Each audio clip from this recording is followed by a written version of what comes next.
Hay personas que nacen con todo lo que necesitan para triunfar. Inteligencia que pocos poseen, talento que menos aún desarrollan, oportunidades que la mayoría jamás tendrá. Y sin embargo, un día todo desaparece. No porque el mundo les haya fallado, no porque el tiempo haya sido injusto, sino porque en un momento crítico, en uno solo de esos instantes que definen una vida entera, cedieron al impulso, a la rabia, al placer inmediato, a la reacción que sintieron en el cuerpo antes de que el pensamiento pudiera intervenir. Y en ese segundo de rendición, destruyeron semanas, meses, a veces décadas de trabajo silencioso y constante. Nadie escribe libros sobre ellos, nadie estudia sus carreras, porque sus vidas no son historias de villanos ni de víctimas, son algo más incómodo que eso. Son advertencias, son el espejo que nadie quiere mirar porque refleja algo demasiado familiar, demasiado cercano, demasiado parecido a lo que tú y yo hacemos cada día sin darnos cuenta. Y lo más devastador de todo esto es que en este preciso momento tú podrías estar construyendo la misma historia, convencido de que eres apasionado cuando en realidad eres esclavo, convencido de que eres auténtico cuando en realidad eres predecible, convencido de que expresar lo que sientes en el momento en que lo sientes es una forma de libertad, cuando en realidad es la forma más antigua de prisión que existe.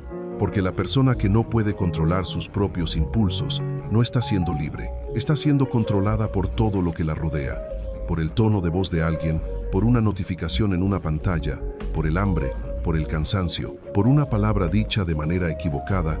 Esa persona no es el capitán de su propia vida. Es un barco sin timón, a merced de cada corriente que decida empujarlo. Déjame decirte algo que Napoleon Hill descubrió después de 20 años estudiando a más de 500 de las personas más exitosas que el mundo había producido hasta ese momento, algo que él consideraba la piedra angular de todo logro humano genuino, y que al mismo tiempo era el factor más consistentemente ausente en cada historia de fracaso que documentó. La falta de autocontrol no es una debilidad del carácter, es la raíz de casi toda autodestrucción humana, no la mala suerte, no la falta de oportunidades, no la injusticia del sistema. La incapacidad de un ser humano para gobernar sus propias reacciones es, según Hill, la causa subyacente de la mayoría de los fracasos que la gente atribuye a fuerzas externas.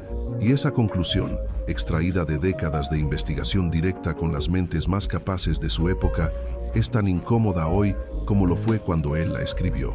Porque vivimos en un mundo que ha redefinido la impulsividad como virtud, que celebra la reacción inmediata como honestidad, que confunde el grito con la fuerza, la explosión emocional con la autenticidad, y la rendición ante el impulso con la expresión genuina del ser. Y en esa confusión masiva, hemos perdido algo que las civilizaciones más avanzadas de la historia entendían con absoluta claridad. El fuego que calienta tu hogar y el fuego que lo consume son exactamente la misma energía. La única diferencia que determina si ese fuego construye o destruye, es el control que ejerces sobre él. Tu rabia tiene el poder de protegerte o de arruinarte. Tu deseo tiene el poder de motivarte o de esclavizarte. Tu miedo tiene el poder de protegerte o de paralizarte. No es la emoción el problema, nunca lo fue. Es la ausencia de dominio sobre ella. Piensa ahora en alguien a quien consideres verdaderamente efectivo, alguien cuya presencia en una sala cambia la energía de esa sala, alguien cuyas palabras tienen peso porque son escasas, alguien que cuando habla, los demás escuchan, no porque grite más fuerte, sino porque habla menos y con más precisión. Observa cómo reacciona esa persona cuando alguien la provoca, observa lo que hace cuando las circunstancias se complican, cuando algo sale mal, cuando alguien intenta desestabilizarla con una crítica o con un ataque. Probablemente no explota, probablemente no responde en el instante en que el impulso lo exige. Probablemente existe un espacio invisible pero poderoso entre lo que siente y lo que decide hacer con lo que siente. Y es precisamente en ese espacio donde reside toda su autoridad. Ahora observa tu propia vida con la misma objetividad. ¿Qué sucede cuando alguien te contradice en público? ¿Qué pasa cuando tus planes se interrumpen sin previo aviso? ¿Qué ocurre en tu interior cuando recibes una crítica que no esperabas? ¿Eres tú quien decide cómo responder? ¿O es el impulso quien responde por ti, antes de que puedas hacer nada, porque si eres honesto, si realmente te observas sin el filtro de la autojustificación, empezarás a reconocer el patrón. Empezarás a ver cuántas veces no fuiste tú quien tomó la decisión. Fue la emoción del momento, fue la reacción automática, fue el sistema que nadie te enseñó a gobernar. ¿Cuántas veces has pronunciado palabras en un momento de ira que tardaste semanas en remediar, si es que pudiste remediarlas? ¿Cuántas veces has abandonado un objetivo que llevabas meses construyendo porque un instante de debilidad rompió el impulso que necesitabas mantener? ¿Cuántas veces te has dicho a ti mismo, no pude evitarlo? Cuando la verdad más honesta y más difícil es que nunca lo intentaste, porque nunca nadie te enseñó que existía algo que intentar. Si eres honesto contigo mismo, esas respuestas te incomodan, y esa incomodidad no es una señal de que algo está mal en ti. Es una señal de que estás comenzando a ver algo que siempre estuvo ahí. Porque el problema no empieza en ti, empieza mucho antes, en un sistema que nunca te dio las herramientas para gobernarte a ti mismo. Nadie te enseñó autocontrol. Tus padres, en su mayor parte bien intencionados, te enseñaron a comportarte, a obedecer, a seguir reglas impuestas desde afuera. Pero hay una diferencia abismal entre obedecer normas externas y desarrollar el músculo interno de la autodirección. Las escuelas te enseñaron historia, matemáticas, gramática. Ninguna te enseñó cómo funcionan tus propios impulsos. ¿Qué es lo que los activa? ¿Cómo crear el espacio necesario entre el estímulo y la respuesta? Y ahora vivimos en un entorno digital diseñado con una precisión aterradora para explotar exactamente esa ausencia. Cada notificación, cada titular, cada ciclo de contenido infinito fue construido para capturar tu atención antes de que puedas decidir si quieres entregarla, para provocar una reacción antes de que puedas generar una respuesta. El mundo moderno es, en cierto sentido, una máquina de producción masiva de personas que reaccionan, y esa máquina funciona mejor cuanto menos autocontrol tengas tú. Esto no es tu culpa, pero sí es tu responsabilidad, porque aquí está la verdad más liberadora que Napoleon Hill articuló y que los más grandes pensadores antes y después de él han confirmado. El autocontrol no es la supresión de tus emociones, no es frialdad, no es la ausencia de sentimiento. El autocontrol es la maestría del canal a través del cual tus emociones fluyen.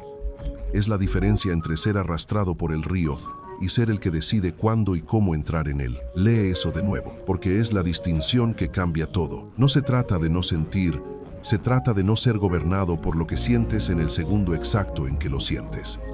Existe una diferencia fundamental entre reaccionar y responder. La reacción es automática, inconsciente, animal. La respuesta es elegida, consciente, deliberada. Y es en ese espacio, en esa fracción de segundo que puedes aprender a ensanchar con la práctica, donde reside tu verdadero poder, no el poder que el mundo te da, el poder que nadie puede quitarte jamás, porque vive dentro de ti. Aquí es donde la mayoría comete el error más costoso, confunden el autocontrol con la rigidez. Creen que la persona que gobierna sus impulsos es alguien que no siente, alguien distante, alguien que ha sacrificado su humanidad en el altar de la disciplina. Pero la realidad es exactamente la opuesta. La persona con mayor autocontrol puede sentir con mayor profundidad, precisamente porque no está obligada a actuar sobre cada emoción que experimenta. Puede elegir cuándo y cómo expresar lo que siente, en lugar de expulsarlo sin orden ni propósito, como un estornudo emocional que alivia el instante pero frecuentemente destruye lo que tenías delante. Y esa capacidad de elección, esa libertad real de decidir cómo te relacionas con tu propio mundo interior, es la base de toda grandeza humana sostenida en el tiempo. Los psicólogos que estudian el rendimiento bajo presión han identificado consistentemente el mismo patrón en personas que logran mantener altos niveles de efectividad durante periodos prolongados.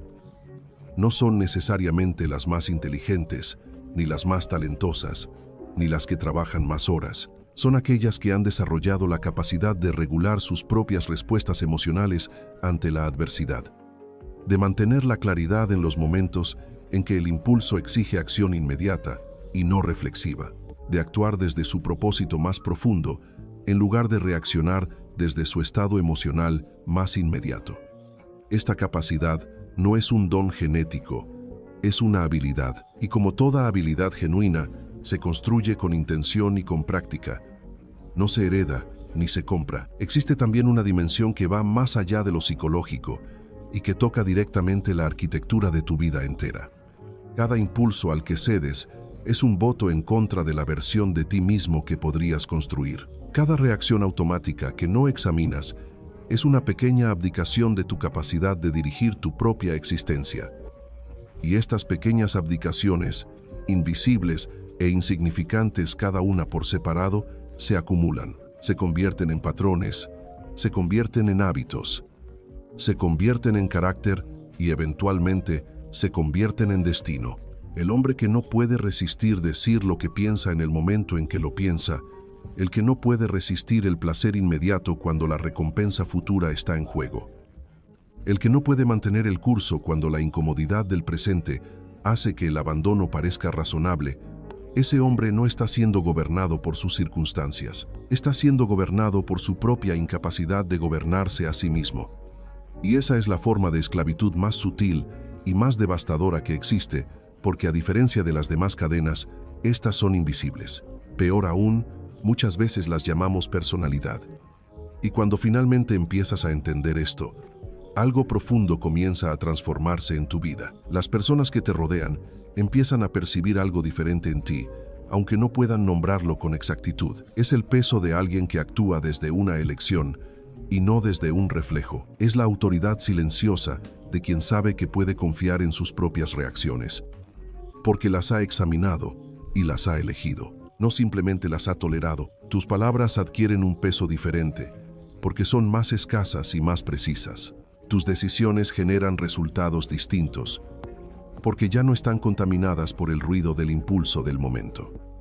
Y la distancia entre la persona que eres hoy y la persona que podrías ser empieza a cerrarse, no de manera dramática ni súbita, sino de manera constante, como una marea que sube sin prisa, pero sin pausa. Al principio, este camino tendrá su propio costo. Habrá personas que interpretarán tu nueva calma como frialdad, que confundirán tu silencio deliberado con debilidad, que te acusarán de haber cambiado, de haberte vuelto extraño, de ya no ser el que siempre reaccionaba de la manera que ellos esperaban. Y en esos momentos, tu sistema entrenado durante años en la reactividad te pedirá que demuestres, que respondas, que reacciones, para probar que aún eres el mismo. Esa es la prueba, y la forma de pasarla no es reaccionar, es elegir no hacerlo.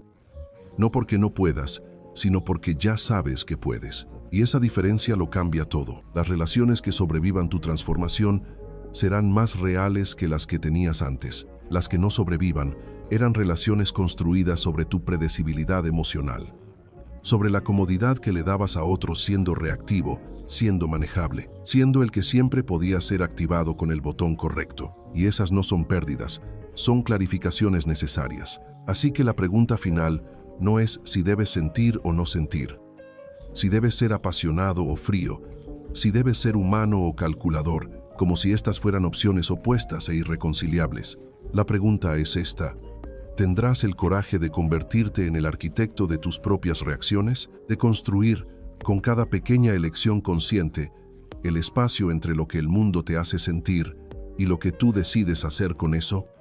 De entender que tu verdadero poder no está en lo que puedes controlar afuera, sino en lo que puedes gobernar adentro, y de reconocer que esa capacidad de gobierno interior, ese músculo que nadie te enseñó a ejercitar, pero que siempre has tenido, es la diferencia entre una vida que te sucede y una vida que tú construyes con intención, con claridad, con la dignidad silenciosa de alguien que finalmente ha aprendido a ser dueño de sí mismo.